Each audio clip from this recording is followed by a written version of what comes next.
नमस्कार। रोंगटे खड़े कर देने वाली एक बेहद खौफनाक और रहस्यमयी स्थानीय कथा के इस विश्लेषण में स्वागत है। आज रहस्यमयी गुफा के सच की गहराई में जाएंगे। सच कहूं तो ये कोई आम कहानी नहीं है। ये एक ऐसा डरावना अनुभव है जो वास्तविकता को देखने का नजरिया ही बदल कर रख देता है। क्या परछाइयां झूठ बोल सकती हैं? सुनने में बड़ा ही अजीब और सच कहूं तो काफी डरावना सवाल लगता है ना। मतलब विज्ञान तो यही कहता है कि परछाई हमेशा सच बोलती है। आखिर वो सिर्फ एक भौतिक रुकावट का ही तो नतीजा है। लेकिन क्या हर बार ऐसा ही होता है? यही वो रहस्य है जिसके इर्द गिर्द आज की ये पूरी चर्चा घूमने वाली है। तो चलिए इस सफर की शुरुआत करते हैं।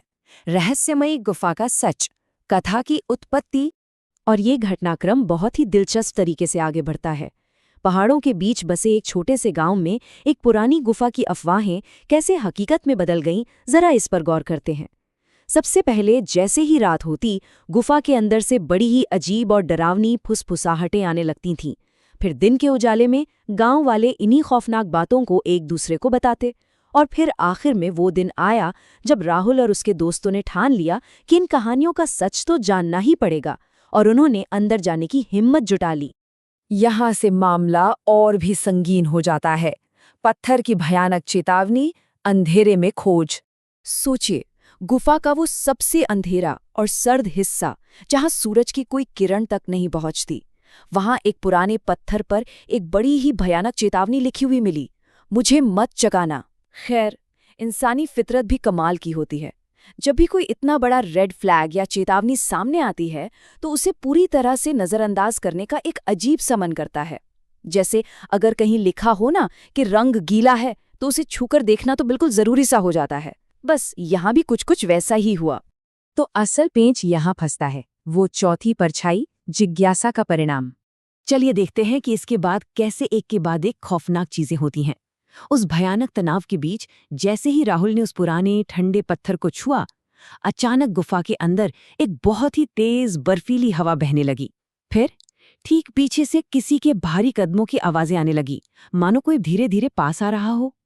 और इस एहसास ने उन सभी के अंदर एक ऐसी शारीरिक दहशत पैदा कर दी जिसे शब्दों में बयां करना मुश्किल है। बस सांसें अटक गई। अब ये तो बिल्कुल स्वाभाविक है कि जब पीछे से कदमों की आवाज आए तो शरीर किसी भी हमले से बचने के लिए तुरंत तैयार हो जाता है।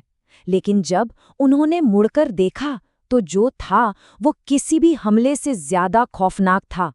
पीछे बिल्कुल कोई नहीं था, पूरी गुफा खाली। सोचकर ही रूह कांप जाती है। ये मनोवैज्ञानिक डर की चरम सीमा है। एक ऐसा अदृश्य खतरा जिसे देखा नहीं जा सकता पर महसूस किया जा रहा है। और यहाँ आकर तो भौतिक विज्ञान के सारे नियम ही टूट जाते हैं। जरा ध्यान से इस विरोधाभास को समझें। गुफा के अंदर केवल 3 दोस्त मौजूद थे, कोई चौथा नहीं था। लेकिन दीवार पर जो दृश्य उभरा उसने तो होश ही उड़ा दिए। वहां साफ साफ 4 अलग अलग परछाइयां बन रही थीं। शरीर 3 लेकिन परछाइयां 4। ये एक ऐसी घटना थी जो वैज्ञानिक तौर पर पूरी तरह से असंभव है। 4, 3 लोग और 4 परछाइयां। अब सोचने वाली बात है कि ये अतिरिक्त परछाई आखिर थी किसकी? ये सिर्फ एक नंबर नहीं है, ये उस अज्ञात खौफनाक शक्ति का सबूत बन गया था जो अब उनके साथ उसी गुफा में मौजूद थी। खौफ अब सच में अपनी सारी हदें पार कर चुका था। और अब आते हैं इस घटना के आखिरी हिस्से पर, गायब होता रास्ता, अनसुलझा रहस्य। दहशत के मारे वे सभी अपनी जान बचाने के लिए अंधाधुंध उस अंधेरे से बाहर भागे।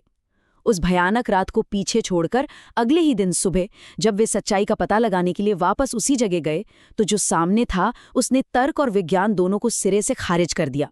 गुफा तक जाने वाला वो पूरा का पूरा पहाड़ी रास्ता ही गायब हो चुका था, बिल्कुल ऐसे मानो वो गुफा कभी वहां थी ही नहीं।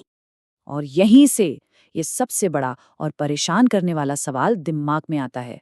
सूर्योदय होने तक कोई इतना बड़ा भौतिक पहाड़ी रास्ता अचानक गायब कैसे हो सकता है? क्या वो गुफा किसी और आयाम का दरवाजा थी, या वो चौथी परछाई किसी ऐसी चीज का संकेत थी जो हमारी इस दुनिया की है ही नहीं? ये एक ऐसा रहस्य है जो हमेशा हमेशा के लिए उन पहाड़ों में दफन हो गया।